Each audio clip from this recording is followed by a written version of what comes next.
Ya, Anda kembali di catatan demokrasi, pemirsa. Kemudian kita ingin melihat bagaimanakah kemudian pandangan seorang Bung Slamet Ginding gitu ya, melihat kemarin ini kan tak biasa ya, baru pertama kali juga kita melihat ada penggemblengan, baik itu yang kemarin di Hambalang, kemudian terakhir yang juga mengejutkan kita semua adalah penggemblengan di Akmil Lembah Tidar Magelang begitu. Anda melihatnya ini memang gaya kepemimpinan seorang Prabowo yang kita tahu betul kental begitu ya dengan militernya begitu, atau Anda justru melihat ini memang sebenarnya tak ada unsur militer sama sekali, memang seni-seni kedisiplinan ini yang ingin ditekankan oleh seorang Prabowo Subianto dan juga cinta tanah air? Ya, baik, kalau melihat kabinet yang bisa dibilang kabinet 100 menteri, tentu saya mengingat pada kabinet Dwi Kora pada tahun 1964.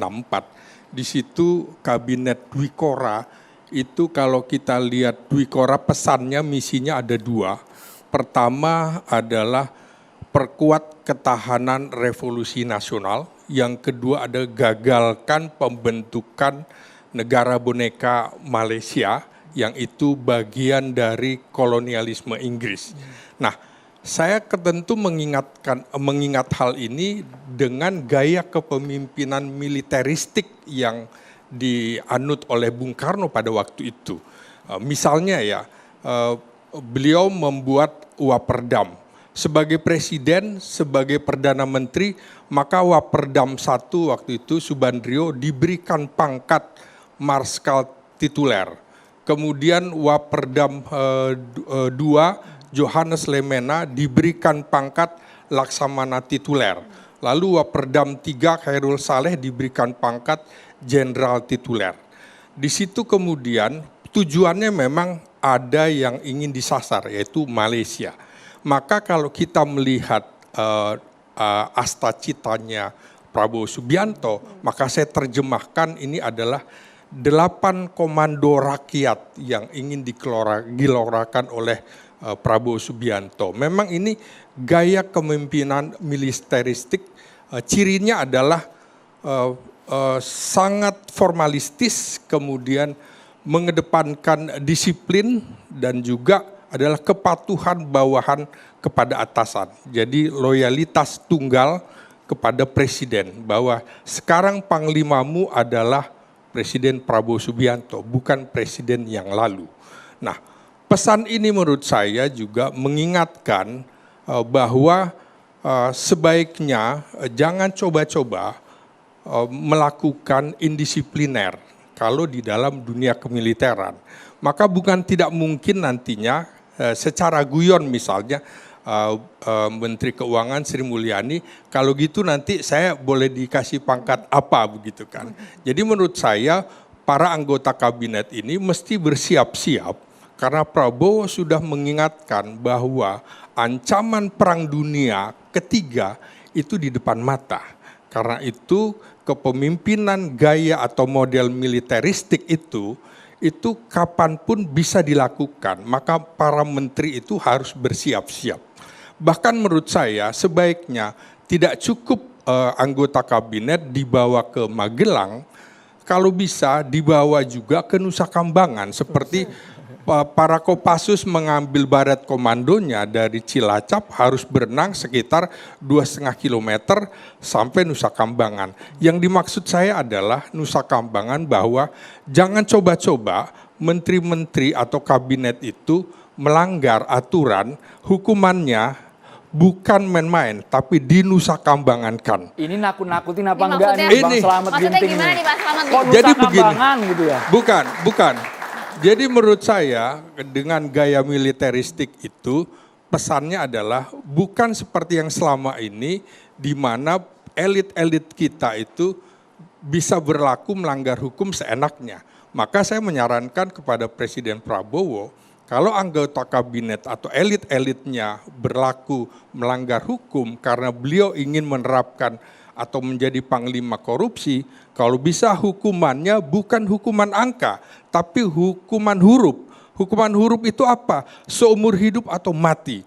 Karena itu juga Prabowo menurut saya perlu juga membawa anggota kabinetnya ke Kepulauan Seribu, di mana pada waktu itu pimpinan DITII Kartosuwiryo dan juga pemimpin Republik Maluku Selatan Christian Robert Sumokil itu dieksekusi mati di situ. Jadi tidak main-main karena di dalam komando pertamanya atau astacitanya itu bicara tentang nasionalisme, ideologi, demokrasi dan HAM. Jadi jangan coba-coba melanggar itu. Jadi Termasuk menurut tata kelola birokrasi yang bersih Pak Slamet Ginting ya. Ya, saya kira ini pesannya sangat kuat sekali. Misalnya juga bagaimana Prabowo menggunakan mobil maung begitu ya, bahwa kita ingin produksi dalam negeri kita komponen yang 65-70% itu bisa digunakan oleh anggota kabinet bahkan ke bawah, bukan kemudian omon-omon seperti 2011 ada mobil SMK yang sampai sekarang masih gaib. Jadi menurut saya ini pesan nasionalisme dari seorang Presiden Prabowo mengapa membawa menterinya, anggota kabinetnya ke Lembah Tidar. Dan kalau perlu seperti saya bilang, bawa serta juga ke Nusa Kambangan, bawa serta pula ke Kepulauan Seribu, supaya semua serius bahwa apa yang dikemukakan 8 komando rakyat atau astacita itu tidak main-main. Oke. Kebetulan ada Menteri Agama, Menteri Pendidikan, dan juga Menteri UMKM. Menurut saya ini adalah garda moral bagi kita semua dan ini menjadi contoh. Dan itu sebenarnya 3 orang narasumber yang hadir di sini adalah orang yang betul-betul diharapkan menjadi contoh bagi kita semua. Dan insya Allah amanah begitu. Ya, oke.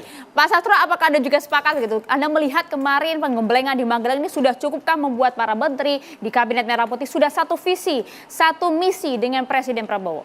Ya, kalau dilihat satu visi, satu misi memang sudah cukup, Mbak. Dalam waktu itu karena di situ ada pola sistem yang memang lain. Tapi saya melihat dari perspektif yang lain yaitu perspektif kebudayaan. 2 hal yang ingin saya highlight. Pertama, pidato Pak Prabowo ketika dilantik yang menyatakan demokrasi kita adalah demokrasi yang berbasis pada our tradition, pada tradisi kita yang memiliki karakter, nilai, norma, sistem yang berangkat dari nilai-nilai dasar kebudayaan kita. 1. Yang kedua, pada saat pidato di Magelang. Kenapa milih Tidar? Karena Tidar memiliki nilai historis kepahlawanan. Ini yang ingin saya highlight. Yang pertama, Pak Prabowo ingin mengingatkan bahwa demokrasi kita itu demokrasi yang berangkat dari situasi yang real bangsa kita. Bangsa kita ini, Mas, kesenjangannya tidak hanya secara ekonomi tapi juga secara kultural. Lah masyarakat kita ini yang baru belajar pakaian sampai yang sudah main internet internasional ini ada. Dan ini perlu diperhatikan loh, Mas. Jangan sampai hanya gara-gara bias modernis, bias liberal, bias